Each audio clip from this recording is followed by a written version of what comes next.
சிறந்த தொழிலாளி. அமெரிக்காவோட 16வது ஜனாதிபதியாக இருந்தார் ஆப்ரஹாம் லிங்கன். அவர் ஜனாதிபதியாக இருந்தப்போ ஒரு கூட்டத்தில் பேசிகிட்டு இருந்தார்.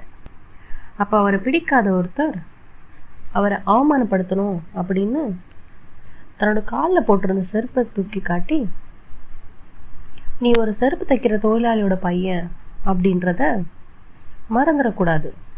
இதோ பார், உங்கள் அப்பா தைச்ச செருப்பு தான் இது, இதை தான் நான் பயன்படுத்திகிட்ருக்கேன் அப்படின்னாரு.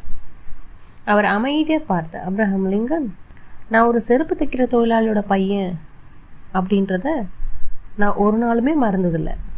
உங்கள் செருப்பு இவ்வளோ காலம் உழைச்சதுலேருந்தே தெரியுது என்னோட அப்பா எவ்வளோ சிறந்த தொழிலாளி அப்படின்னு.